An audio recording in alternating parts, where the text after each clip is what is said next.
বাংলা সাহিত্যের একজন প্রখ্যাত মহিলা কবি কামিনী রায়ের লেখা স্মৃতিচিহ্ন কবিতা। এই স্মৃতিচিহ্ন কবিতাটি সপ্তম শ্রেণীর পাঠ্য। আমরা আজকে এই স্মৃতিচিহ্ন কবিতাটির বিষয়বস্তু, প্রত্যেকটি চরণ ভিত্তিক আলোচনা এবং সম্ভাব্য প্রশ্নোত্তর আলোচনা করব। প্রথমে আমরা জেনে নেব যে এই স্মৃতিচিহ্ন কবিতার বিষয়বস্তুটি ঠিক কি। এই কবিতার মধ্য দিয়ে কামিনী রায় আসলে পৃথিবীর বুকে চিরকালীন এক সত্যের কথা উল্লেখ করেছেন। কি সেই সত্যটা যেটা তিনি এই কবিতায় উল্লেখ করেছেন? সেই সত্যটি হল, সেই প্রাচীনকাল থেকেই পৃথিবীর বুকে যারা সাম্রাজ্যলোভী মানুষ, যারা প্রভূত সম্পত্তির অধিকারী হওয়ার সূত্রে এই পৃথিবীর বুকে নিজেদের নামগুলোকে চিরস্মরণীয় করে রাখার জন্য বড় বড় প্রাসাদ বা অট্টালিকা নির্মাণ করে গিয়েছিলেন এবং সেই সমস্ত মনোহর অর্থাৎ সুন্দর সুন্দর অপরূপ সৌন্দর্যে ভরপুর প্রাসাদ বা অট্টালিকার গুলোর গায়ে নিজেদের নাম খোদাই করে রেখে তারা ভেবেছিলেন যে সেই খোদাই করা নামের মধ্য দিয়েই ভবিষ্যতে তারা পৃথিবীর বুকে চিরস্মরণীয় হয়ে থাকবেন। কিন্তু কবি বলছেন সেই সমস্ত মানুষরা ছিলেন মূঢ় অর্থাৎ বোকা, নির্বোধ। তারা ভুল বুঝেছিল, কারণ পৃথিবীতে এভাবে কোনোদিন চিরস্মরণীয় হয়ে থাকা যায় না, বা মানুষের মনে এইভাবে কোনোদিন চিরস্থায়ী আসন পাকাপাকি পাওয়া যায় না। তাদেরই স্মৃতিচিহ্নগুলি অর্থাৎ তাদেরই প্রাসাদ অট্টালিকাগুলির পাথর একটার পর একটা সময়ের সঙ্গে সঙ্গে যখন খসে পড়তে থাকে, সেই পাথর খসে পড়ার সঙ্গে সঙ্গে তাদের নামগুলো চিরতরে সময়ের বুকে হারিয়ে যায়। কেউ মনে রাখে না তাদের নাম, তাদের স্মৃতিচিহ্নগুলিও কেউ রক্ষা করে না, যেহেতু সেই প্রাসাদ অট্টালিকা অর্থাৎ তাদের স্মৃতিচিহ্নগুলো সমাজের কল্যাণের জন্য, মানুষের কল্যাণের জন্য কোনো কাজে লাগে না। তাই মানুষ সেগুলোকে কোনোদিন রক্ষাও করার দায়িত্ব নেয় না। কিন্তু বিপরীতে সেই মানুষটারই নাম, সেই মানুষটারই কর্ম পৃথিবীর বুকে তথা পৃথিবীর প্রত্যেকটা মানুষের মনে চিরস্মরণীয় হয়ে থেকে যায়, যে কিনা সার্বিকভাবে মানুষের কল্যাণের জন্য কাজ করেছিল। নিজের জীবনকে যে মানুষ অপরের মানুষের সেবায় উৎসর্গ করেছিল, যে মানুষ অপর মানুষের মনের সিংহাসনে নিজের আসনটাকে পাকাপাকিভাবে প্রতিষ্ঠা করতে পেরেছিল, সেই ধরনের মানুষকেই পৃথিবীর মানুষ ভবিষ্যতেও মনে রাখে, স্মরণ করে। হতে পারে সেই ধরনের মানুষদের তেমন সামর্থ্য ছিল না যে বড় বড় পাথর মাথায় করে বয়ে প্রভূত সম্পত্তি অর্থ খরচ করে বড় অট্টালিকা প্রাসাদ নির্মাণ করবে, এরকমও হয়তো সম্বলটুকু সেই সমস্ত মানুষদের ছিল না। কিন্তু মানব সেবায় নিজেদের জীবনটাকে তারা উৎসর্গ করে গেছে বলে এরকম অনেক মানুষ পৃথিবীতে সহায় সম্বলহীন হয়েও আজও পর্যন্ত পৃথিবীর মানুষের মনে চিরস্মরণীয় হয়ে আছেন। সেই মানুষদের নামগুলো তো সময়ের সঙ্গে সঙ্গে মুছে যাচ্ছে না, উপরন্তু যত সময় এগোচ্ছে সেই জীবন আত্মোৎসর্গকারী মানুষগুলোর নাম পৃথিবীর বুকে আরো উজ্জ্বল হয়ে উঠছে দিনের পর দিন। আসলে কবি কামিনী রায় এই স্মৃতিচিহ্ন কবিতায় বলতে চেয়েছেন যে মানুষের স্মৃতিতে, মানুষের মনের সিংহাসনে যদি পাকাপাকি ভাবে স্থান লাভ করতে হয়, তাহলে তা কোনো বড় অট্টালিকা বা প্রাসাদ নির্মাণের মধ্য দিয়ে সম্ভব নয়, বরং নিজের জীবনটাকে মানুষের কল্যাণের জন্য, মানুষের ভালোর জন্য, এই পৃথিবীর কল্যাণের জন্য, পৃথিবীর সভ্যতার অগ্রগতির জন্য নিজের জীবনটাকে উৎসর্গ করতে হবে। ভালো কাজে নিজের জীবনটাকে আত্মনিয়োগ করতে হবে। এই হচ্ছে গিয়ে স্মৃতিচিহ্ন কবিতার বিষয়বস্তু। এবারে এই কবিতার প্রত্যেকটা লাইন ধরে ধরে আমরা এর পর্যালোচনা ও ব্যাখ্যা করব।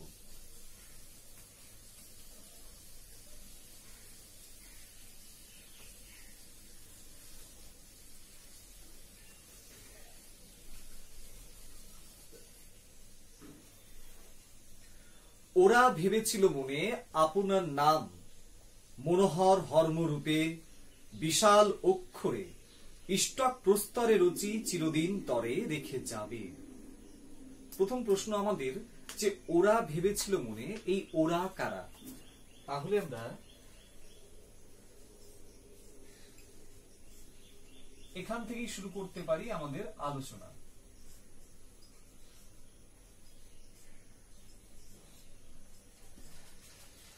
ওরা ভেবেছিল মনে, এই ওরা কারা? এই ওরা হচ্ছে গিয়ে আমরা বলতে পারি এই কবিতার সূত্র ধরে সাম্রাজ্যরোহী,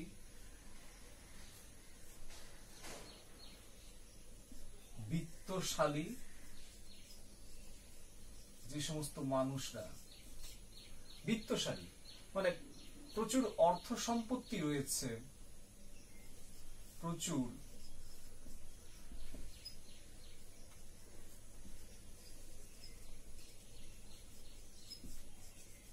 অর্থ সম্পত্তির অধিকারী, সাম্রাজ্যলোভী কিংবা বিত্তশালী কোনো মানুষ, প্রচুর অর্থ সম্পত্তির অধিকারী, যে এই ধরনের মানুষরাই ভেবেছিল মনে আপনার নাম অর্থাৎ নিজের নামগুলো তারা মনোহর হর্মরূপে বিশাল অক্ষরে ইষ্টক প্রস্তরে রুচি চিরদিন তরে রেখে যাবে। মনোহর হর্মরূপে তারা তাদের নামগুলোকে মনে করেছিল যে মনোহর হর্মরূপে। এই মনোহর শব্দটার অর্থ কি? মনোহর শব্দটার আক্ষরিক অর্থ হচ্ছে মনকে হরণ করে যে, বা আমরা বলতে পারি আর একটা অর্থে চিত্তাকর্ষক, চিত্তকে বা মনকে আকর্ষণ করে যে এমন কিছু যেটা সৌন্দর্যের দ্বারা সেটা আমাদের মনকে আকর্ষণ করবে, সেটাই হবে চিত্তাকর্ষক বা মনোহর। আর মনোহর শব্দটার আক্ষরিক অর্থ আমরা বললাম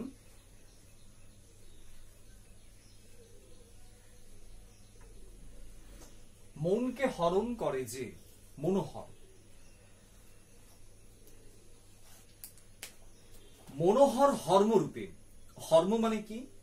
হর্ম কথার অর্থ হচ্ছে গিয়ে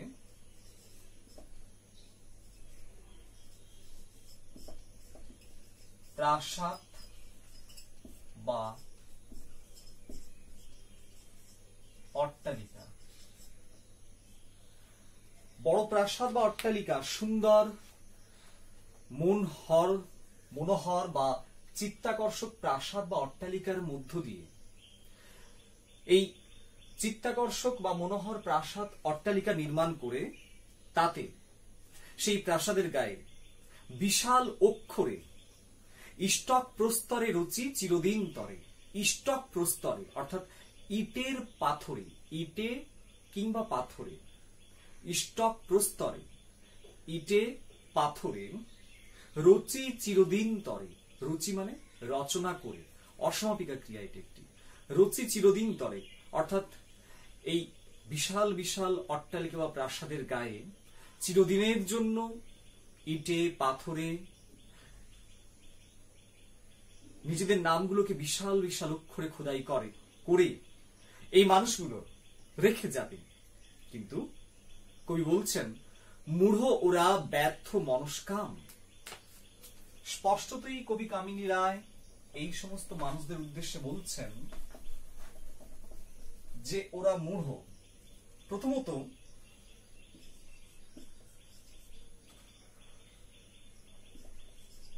মূঢ় মানে নির্বোধ বা বোকা। ওরা বোকা, ওরা নির্বোধ, ওদের মনস্কামনা ব্যর্থ হবেই। কবি জানিয়ে দিচ্ছেন যে ব্যর্থ মনস্কাম।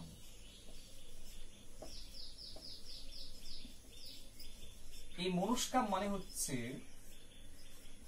মনের কামনা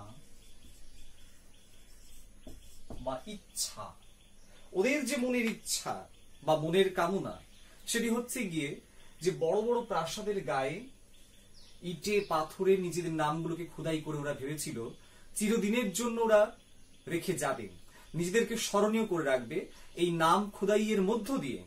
কিন্তু ওরা মূঢ়, ওরা বোকা, ওরা নির্বোধ, ওদের এই মনের কামনা ব্যর্থ হবেই। তাই কই বলছেন ব্যর্থ মনস্কাম, মানে ওদের মনস্কামনা বা মনের কামনা, মনের ইচ্ছা কোনোদিনই পূরণ হবে না, তা ব্যর্থ হবেই। কেন ব্যর্থ হবে? কিসের জন্য এই মনের ইচ্ছাটা ওদের ব্যর্থ হবে? আবার বলছি, ওদের মনের ইচ্ছা কি? নিজেদের নামগুলোকে বড় বড় মনোহর প্রাসাদ অট্টালিকার গায়ে ইটে পাথরে খোদাই করে ওরা রেখে যেতে চেয়েছিল চিরকালের জন্য, এবং সেই নাম খোদাইয়ের মধ্য দিয়ে নিজেদেরকে ওরা চিরস্মরণীয় করে রাখতে চেয়েছিল পৃথিবীর মানুষের বুকে। কিন্তু তাদের এই ভাবনা চিন্তাটা ভুল, তারা মূঢ়, ওরা বোকা, নির্বোধ। তাদের এই মনের কামনা বা ইচ্ছাটা ব্যর্থ হবেই সময়ের সঙ্গে সঙ্গে। কেন ব্যর্থ হবে তারপর আমরা দেখি। প্রস্তর খসিছে ভূমে প্রস্তরের পরে, চারিদিকে ভগ্নস্তূপ, তাহাদের তলে লুপ্ত স্মৃতি।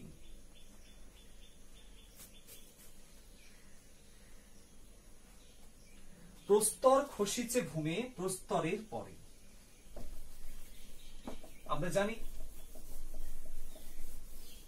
প্রস্তর শব্দের অর্থ পাথর। সময়ের অগ্রগতির সঙ্গে সঙ্গে সেই সমস্ত সাম্রাজ্যলোভী, ক্ষমতাদর্পী, বিত্তশালী মানুষদের নির্মিত প্রাসাদ বা অট্টালিকাগুলির পাথর সময়ের সঙ্গে সঙ্গে একটা একটা করে খসে পড়বে। কারণ যে প্রাসাদ বা অট্টালিকা মানুষের কল্যাণের জন্য নির্মিত নয়, মানুষ কোনোদিনই সেই প্রাসাদ বা অট্টালিকাগুলির রক্ষণাবেক্ষণ করবে না, পৃথিবী তার রক্ষণাবেক্ষণ করবে না। ফলে স্বভাবতই সময়ের সঙ্গে সঙ্গে সেই প্রাসাদ বা অট্টালিকার একটার পর একটা পাথর খসে পড়বে মাটিতে। তাই কবি বলছেন প্রস্তর খসিছে ভূমে প্রস্তরের পরে। প্রস্তর খসিছে ভূমে, ভূমে মানে হচ্ছে ভূমিতে বা মাটিতে। ভূমে কথাটার অর্থ ভূমিতে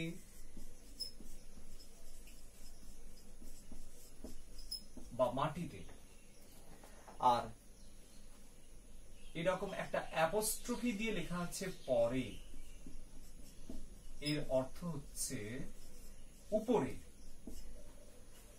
এর অর্থ হচ্ছে উপরে, যে মাটির উপরে একটার পর একটা পাথর খসে পড়বে, চারিদিকে ভগ্ন স্তূপ, এবং এই একটার পর একটা পাথর খসে পড়ার মধ্য দিয়ে একটা দিন ওই প্রাসাদ বা অট্টালিকা একদিন ভগ্নস্তূপে পরিণত হবে।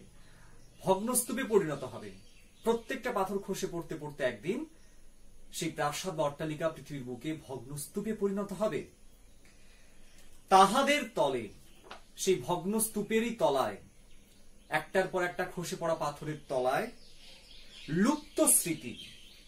কবি বলছেন সেই সমস্ত মানুষদের যাদের নির্মাণগুলো একটা দিন পৃথিবীর বুকে ভগ্নস্তূপে পরিণত হয়ে যাবে, সেই ভগ্নস্তূপের তলায় তাদেরই খোদাই করা নামগুলো, তাদেরই স্মৃতি চিরকালের জন্য হারিয়ে যাবে, তলিয়ে যাবে সমুদ্রের কোন অতল তলে, সময়ের সমুদ্রের কোন অতল তলে তাদের নামগুলো হারিয়ে যাবে। সময়ের সঙ্গে সঙ্গে যখন তাদের নির্মিত প্রাসাদ বা অট্টালিকার পাথরগুলি একটার পর একটা খসে পড়তে থাকবে, এবং একটা সময় তাদেরই প্রাসাদ বা অট্টালিকাটি যখন ভগ্নস্তূপে পরিণত হবে, সেই ভগ্নস্তূপের তলায় তাদের স্মৃতি চিরকালের জন্য হারিয়ে যাবে। শুষ্ক তৃণ কাল নদী জলে ভেসে যায় নামগুলি, কে বা রক্ষা করে? খুব গুরুত্বপূর্ণ একটি কথা, এটি প্রশ্ন হয় এখান থেকে। শুষ্ক তৃণ কাল নদী জলে ভেসে যায় নামগুলি, কে বা রক্ষা করে? শুষ্ক তৃণ এখানে কিসের সঙ্গে তুলনা করা হয়েছে, এবং কাল নদী বলতেই বা কি বোঝানো হচ্ছে? কাল নদী জল, এই দুটো বিষয় আমরা বুঝে দেখব। প্রথমত, শুষ্ক তৃণ কাল নদী জলে ভেসে যায় নামগুলি। এখানে শুষ্ক তৃণ অর্থাৎ শুকনো ঘাস বলতে বোঝানো হচ্ছে ওই সমস্ত মানুষদের, সাম্রাজ্যলোভী, ক্ষমতাদর্পী, বিত্তশালী মানুষগুলোর নাম গুলোর সঙ্গে তুলনা করা হচ্ছে শুষ্ক তৃণের বা শুকনো ঘাসের সঙ্গে। তাহলে শুষ্ক তৃণ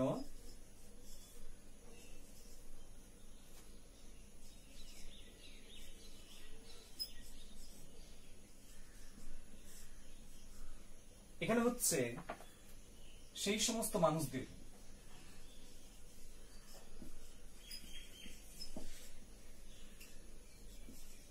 সাম্রাজ্যলোভী, বিত্তশালী মানুষদের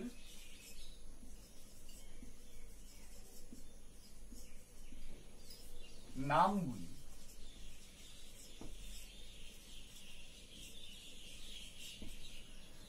সেই সাম্রাজ্যলোভী, বিত্তশালী, অহংকারী মানুষগুলোর নামগুলোকে তুলনা করা হচ্ছে শুষ্ক তৃণ বা শুকনো ঘাসের সঙ্গে।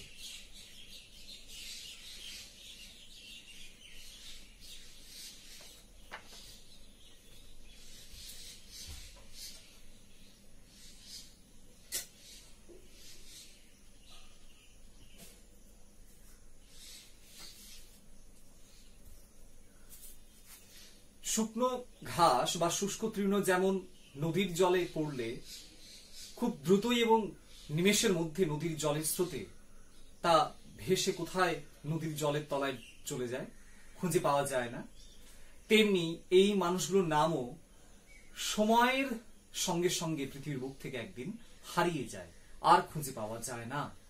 এবারে আমরা দেখব যে কাল নদী জল বলতে কি বোঝানো হচ্ছে। কাল, কাল মানে আমরা জানি সময়।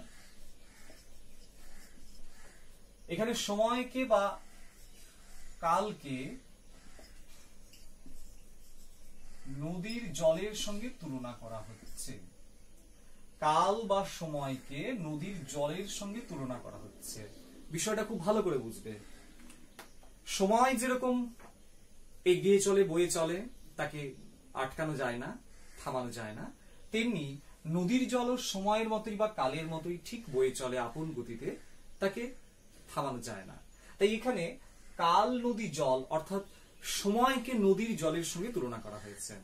নদীর জলে যেমন শুষ্ক তৃণ বা শুকনো ঘাস ফেলে দিলে তা নিমেষের মধ্যে নদীর জলের স্রোতে হারিয়ে যায়, ভেসে যায়, তেমনি এই সমস্ত মানুষগুলোর নাম পৃথিবীর বুক থেকে সময়ের সঙ্গে সঙ্গে একদিন ঠিক হারিয়ে যায়, ভেসে যায়।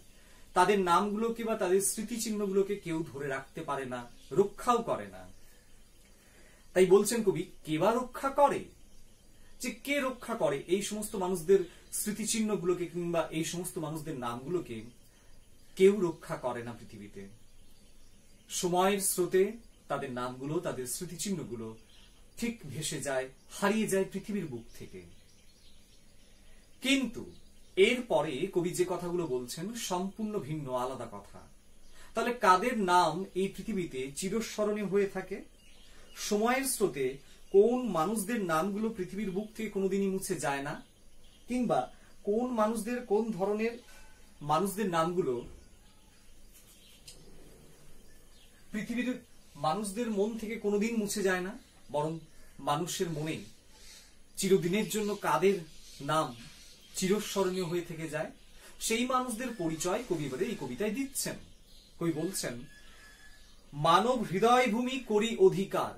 মানব হৃদয় ভূমি, এই বিষয়টা আমাদের বুঝতে হবে যে মানব হৃদয় ভূমি বলতে কি বোঝানো হচ্ছে। মানব হৃদয় ভূমি অর্থাৎ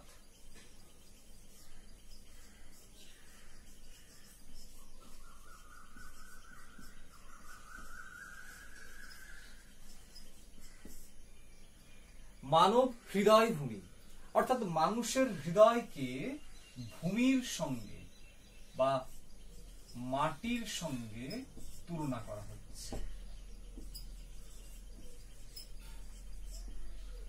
হৃদয়টাকে একটা এই পৃথিবীর মাটির সঙ্গে তুলনা করা হচ্ছে। তারাও তো মাটির উপরে নিজেদের প্রাসাদ অট্টালিকাগুলো নির্মাণ করে গিয়েছিল, কিন্তু সময়ের স্রোতে সেই প্রাসাদ অট্টালিকা ধ্বংসস্তূপে পরিণত হয়েছে। কিন্তু পৃথিবীতে এমন কোন ধরনের মানুষ যাদের নামগুলো মানুষের হৃদয়ের মাটিতে, মানুষের হৃদয়ের ভূমিতে আজীবনের জন্য প্রতিষ্ঠিত হয়ে থেকে গেছে, সময়ের স্রোতে যাদের নামগুলো কখনোই হারিয়ে যায়নি? কারা সেই মানুষ? করেছে প্রতিষ্ঠা যারা দৃঢ় সিংহাসন। তাহলে যে মানুষগুলো নিজেদের জীবনকে মানব সেবায় উৎসর্গ করে, পৃথিবীর সমাজের কল্যাণের জন্য কাজ করে, দশের জন্য, দেশের জন্য নিজের জীবনকে উৎসর্গ করে যে মানুষগুলো আজীবন কাজ করে গেছে, সেই মানুষগুলো নিজেদেরকে প্রতিষ্ঠা করতে পেরেছে মানুষের হৃদয়ের ভূমিতে, মানুষের হৃদয়ের রাজ্যে। সেই মানুষগুলোই দৃঢ় সিংহাসন প্রতিষ্ঠা করতে পেরেছে। আমরা ইতিহাসের পাতায় চোখ রাখলেই দেখতে পারি সময়ের সঙ্গে সঙ্গে ভারতবর্ষের বুকে নানান রাজা, সম্রাট সাম্রাজ্য স্থাপন করেছে, সিংহাসন প্রতিষ্ঠা করেছে। আবার সময়ের সঙ্গে সঙ্গে একদিন সেই প্রতিষ্ঠিত সাম্রাজ্য, সেই সুদৃঢ় সিংহাসন একদিন টলে গিয়েছে, নড়ে গিয়েছে, এবং একদিন সেই সাম্রাজ্য ধ্বংসাবশেষে পরিণত হয়েছে। ক্ষমতা, দর্প, অহংকার সবকিছু নিমেষে মাটির মধ্যে মিশেও গেছে। তাই কই বলছেন যে মানুষগুলো নিজেদের জীবনকে মানব সেবায় উৎসর্গ করে মানুষের মনের সিংহাসনে নিজেদেরকে প্রতিষ্ঠা করতে পেরেছিল, অর্থাৎ সোজা কথায় যে মানুষগুলো অপর মানুষের মনে, পৃথিবীর মানুষের মনে স্থান লাভ করতে পেরেছিল নিজেদের মানব সেবামূলক কাজের মাধ্যমে, তারা হয়তো দরিদ্র ছিল। তারা কই বলছেন তারা হয়তো দরিদ্র ছিল, সহায় সম্বলহীন ছিল, দরিদ্র আছিল। তারা ছিল না সম্বল প্রস্তরের এত বোঝা জড়ো করিবার, যে পাথরের এত বোঝা জড়ো করে এরকম বিষাদ মনোহর অট্টালিকা বা প্রাসাদ নির্মাণ করার মতন সক্ষমতা হয়তো সেই মানুষগুলোর ছিল না। কিন্তু তাদের ছিল মনের মধ্যে মানুষের সেবা করার, মানুষের কল্যাণ করার, পৃথিবীর মঙ্গল করার এক সদিচ্ছা, এক দৃঢ় ইচ্ছা ছিল। তাই তারা মানুষের হৃদয়ের সিংহাসনে নিজেদেরকে চিরপ্রতিষ্ঠিত করে যেতে পেরেছে। তাদের স্মৃতিচিহ্ন কোনোদিন পৃথিবী থেকে মুছে যায় না। তারা হয়তো সহায় সম্বলহীন দরিদ্র ছিল, তাদের সম্বলও ছিল না এত পাথর জোগাড় করে বড় বড় প্রাসাদ বা অট্টালিকা নির্মাণ করিয়ে সেই প্রাসাদের গায়ে নিজেদের নামগুলোকে খোদাই করে চিরস্মরণীয় করে রাখার মতন সম্বল তাদের ছিল না। কিন্তু কবি বলছেন শেষ দুটো লাইনে, তাদের রাজত্ব হেরো অক্ষুণ্ণ কেমন, যে তা সেই মানুষদেরই রাজত্ব। হেরো, হেরো কথার অর্থ দেখো।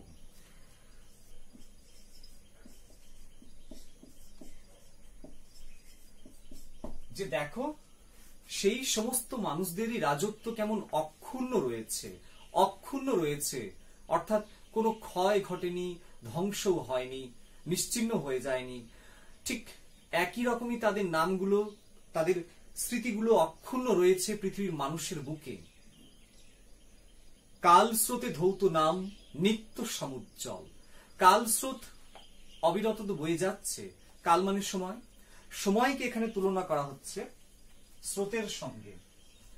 পৃথিবীর বুক দিয়ে অবিরাম গতিতে কাল স্রোত বয়ে চলেছে। কাল স্রোত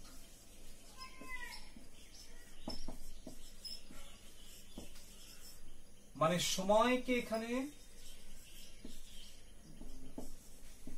স্রোতের সঙ্গে তুলনা করা হয়েছে। জলের স্রোত নদীর হোক বা সমুদ্রের হোক যেমন ভেসে যায়, এগিয়ে যায়, এবং তার সঙ্গে সেই স্রোতের মধ্যে সে যা কিছু পায় সবকিছুই ডুবিয়ে নেয়, ভাসিয়ে নিয়ে যায় স্রোতের তোড়ে। কিন্তু সময়ের স্রোতে মানে সময়েরও ক্ষমতা রয়েছে, সময়ের সঙ্গে সঙ্গে সময় সবকিছুকে নিশ্চিহ্ন করে দিতে পারে, মুছে ফেলতে পারে, ধ্বংসাবশেষে পরিণত করতে পারে।